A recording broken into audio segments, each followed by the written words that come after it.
करने जा रही है कि जिसकी कल्पना भी भारतीय जनता पार्टी नहीं सोच सकी थी कि हम ऐसे ऐसे काम गरीबों के हित में करने जा रहे हैं। इसलिए मैं तमाम लोगों से यही आग्रह करना चाहता हूं कि मन में कोई कसक मत रखिए, मन में कोई दबाव मत रखिए। मैं जिस पिता का पुत्र हूं, कभी भी आपको धोखा देने का काम नहीं किया है, और जब तक छोटे राजा जिंदा रह गए आपको धोखा देने का काम नहीं करे। 15 साल बीत गए जुमलाबाजी की राजनीति। अब बिहार में चुनाव है तो सनातन खतरे में आ जाएगा, उत्तर प्रदेश में आपको, दिल्ली में चुनाव है तो सनातन खतरे में आ जाएगा। ये कब तक चलेगा?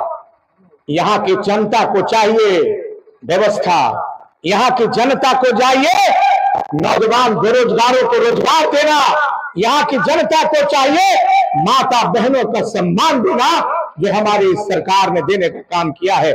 इसलिए मैं तमाम जहां जैसे जैसे भी लोग हमारे इस भवनाथपुर विधानसभा में मेरे पिता के अलावा कोई भी अधूरा काम रहेगा, आपके गांव में, आपके पंचायत में इस बार छोटे राजा परिवर्तन करेगा।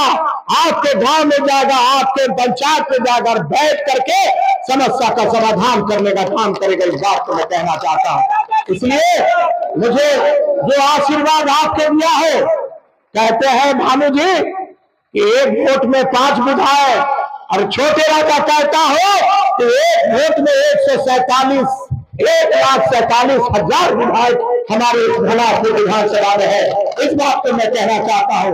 इसलिए मैं तमाम लोगों से यही आग्रह करने आया हूं, आशीर्वाद लेने आया हूं कि आप जिस तरह से हमें आशीर्वाद देकर इस क्षेत्र का विधायक बनाया है, उस तरह से ईमानदारी पूर्वक निश्चित रूप से आपका सेवा करने के लिए आपका बेटा, आपका भाई छोटे राजा तत्पर और तैयार रहेगा।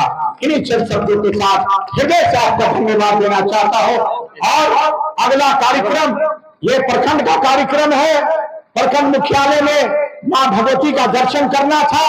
मां भगवती के दर्शन करने के बाद आपका अभिनंदन हमें लेना था। ये कार्यक्रम हमने रखा है।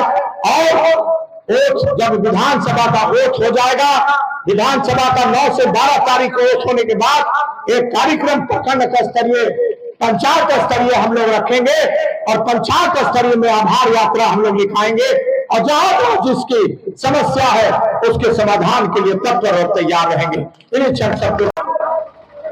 निश्चित रूप से मैं आशीर्वाद इसलिए आपसे लिया, आशीर्वाद मैंने चुनाव के समय में इसलिए मांगा कि 15 साल तक आपका दुलरुआ जो है आपको छलने का काम किया, आपका दुलरुआ आपको छलने का काम किया। असली बेटा बन करके, लेकिन नकली निकल गया, लेकिन असली बेटा बन करके छोटे राजा आपका सेवा करने के लिए तत्पर और तैयार है।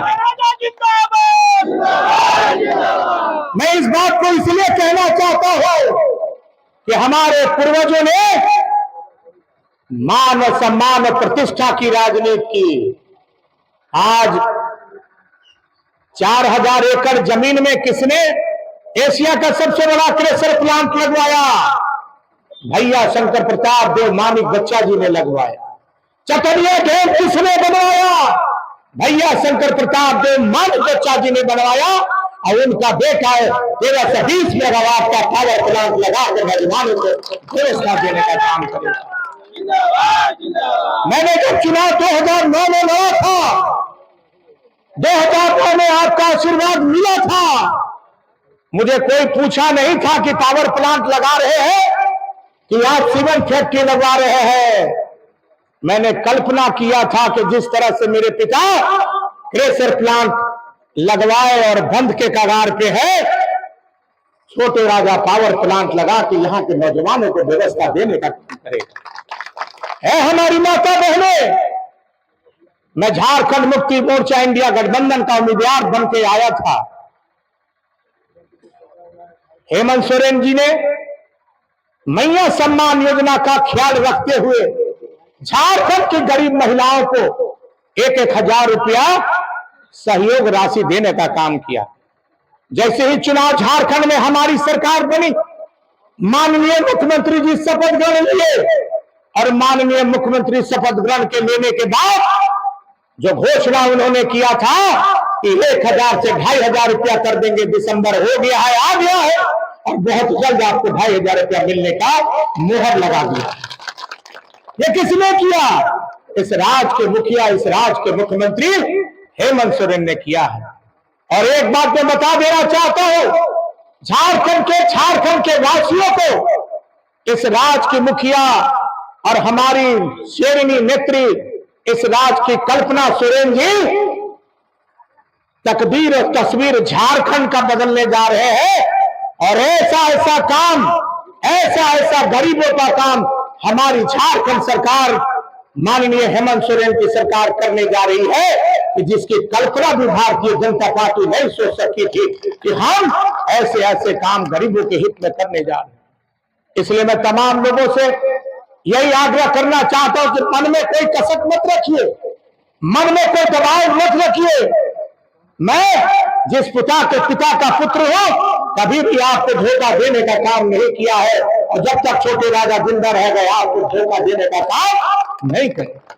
15 साल बीत गए जुमलाबाजी की राजनीति। अब बिहार में चुनाव है तो सनातन खतरे में आ जाएगा, उत्तर प्रदेश में आपको, दिल्ली में चुनाव है तो सनातन खतरे में आ जाएगा।